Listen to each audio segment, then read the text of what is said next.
नमस्कार, आप देख रहे हैं बिहार तक। मैं हूं आपके साथ सुकन्या सिंह। ग्रेजुएट युवाओं के लिए, स्नातक युवाओं के लिए रोजगार का सुनहरा मौका आया है। मौका है आपके पास सीडीपीओ बनने का, क्योंकि बीपीएससी ने वैकेंसी निकाली है और कुल पदों की संख्या 55 है और साथ ही अप्लाई करने की या आवेदन करने की तारीखों का ऐलान भी हो गया है। 5 मार्च से लेकर 1 अप्रैल के बीच आप कभी भी इस पद के लिए आवेदन कर सकते हैं। इस पद पर रोजगार पाने के लिए या इस पद को पाने के लिए क्या कुछ योग्यता है, साथ ही सैलरी कितनी आपको मिलेगी अगर आपका चुनाव होता है, सब कुछ हम जानकारी इस वीडियो में आपको देने जा रहे हैं। आप इस वीडियो को पूरा जरूर देखें। राज्य के समाज कल्याण विभाग में बाल विकास परियोजना पदाधिकारी की इस नियुक्ति के लिए बीपीएससी ने विज्ञापन जारी कर दिया है।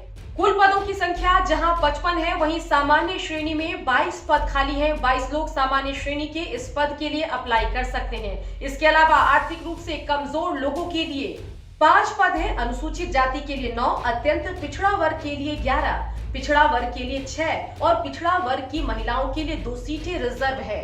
साथ ही बिहार में स्वतंत्रता सेनानी के परिवार वालों के लिए, पोते पोतियों के लिए भी 1 पद को रिजर्व रखा गया है। 1 सीट वैसे उम्मीदवारों के लिए रखी गई है जो चलने में विकलांग है और 1 सीट वैसे लोगों के लिए रखी गई है, रिजर्व की गई है, जो मानसिक रूप से किसी परेशानी से जूझ रहे हैं या मानसिक रूप से वो सामान्य नहीं है या दिव्यांग है। अगर हम उम्र सीमा की बात करें तो सामान्य श्रेणी के जो भी लोग हैं उनकी उम्र 21 से 37 के बीच में होनी चाहिए, तभी आप इस पद के लिए अप्लाई कर सकते हैं। अत्यंत पिछड़ा वर्ग और महिलाओं के लिए उम्र सीमा जो है वो 21 से 40 साल के बीच है। अनुसूचित जाति जनजाति की महिलाओं के लिए आयु सीमा 21 से 42 साल तय की गई है।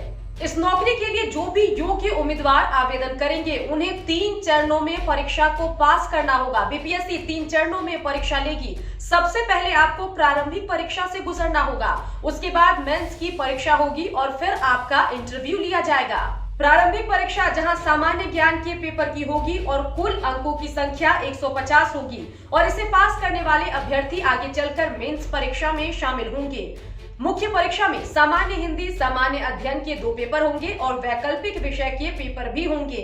वैकल्पिक विषय में गृह विज्ञान, मनोविज्ञान, समाज शास्त्र एवं श्रम एवं समाज कल्याण विषय होगा।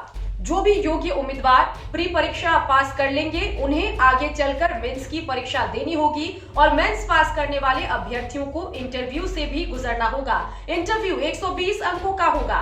बाल विकास परियोजना अधिकारी बनने के लिए आपके पास स्नातक की डिग्री होनी चाहिए किसी भी मान्यता प्राप्त यूनिवर्सिटी से। अगर आप ग्रेजुएट हैं तो इस पद के लिए आप अप्लाई कर सकते हैं।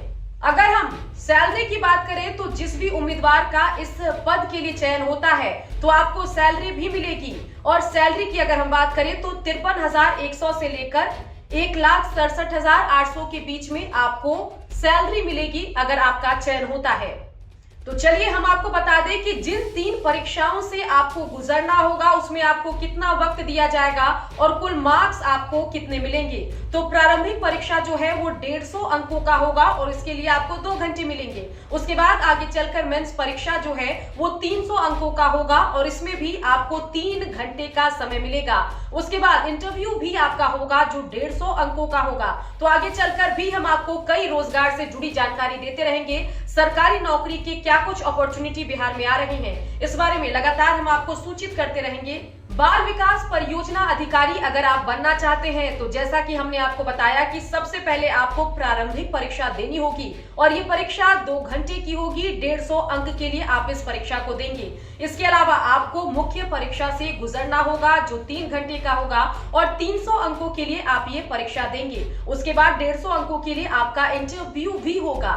तो जिस भी उम्मीदवार तीनों बाल विकास परियोजना अधिकारी बनने के लिए आपको 3 परीक्षाओं से गुजरना होगा और अभी हम आपको बताने जा रहे हैं कि आखिर ये तीनों परीक्षा कितने अंकों के लिए होगी और कितना वक्त आपको मिलेगा।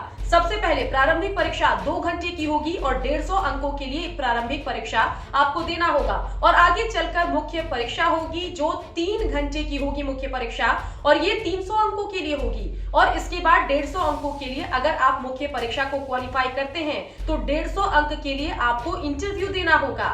तो इसी तरीके से बिहार तक पर हम नौकरी के साथ ही तमाम जानकारी आपको देते हैं, बिहार की तमाम खबरें आपको देते हैं, इसलिए आप देखते रहिए बिहार तक।